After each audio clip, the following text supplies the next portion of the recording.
வணக்கம் நண்பர்களே. இன்றைக்கி நம்ம பார்க்க போகிற பதிவில் குன்றத்தூர் ஸ்ரீ கந்தலீஸ்வரர் கோவிலை தான் பார்க்க போகிறோம். கந்தன் வழிபட்ட ஈஸ்வரர், அதான் கந்தலீஸ்வரர். சூரனை வதம் செய்த முருகப்பெருமான் தன் கோபம் தணிய திருத்தணிகை வர்றார். வரும்போது ஒரு முகூர்த்த நாளிகை இங்கே நின்றதாக ஐதீகம். அதனாலேயே இந்த கோவில் குன்றத்தூர் அப்படின்ற பெயர் பெற்றது. குன்றத்தூரில் மலையடிவாரத்தில் இருக்கக்கூடிய கந்தலீஸ்வரரை முருகப்பெருமான் வழிபட்டதாகவும் குறிப்புகள் சொல்லப்படுது.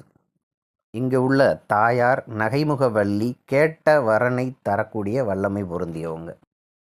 ஒரு தாய் ஒரு பிள்ளையை எப்படி அரவணைக்குமோ அதுபோல் இங்கே உள்ள பக்தர்களை தன்னுடைய இன்முகம் காட்டி வரவேற்கிறார். சேக்கிலார் பெருமகனார் வாழ்ந்த காலகட்டத்தை ஒட்டி 12ஆம் நூற்றாண்டில் கட்டப்பட்ட கட்டமைப்பு கோவில் இந்த கோவில்.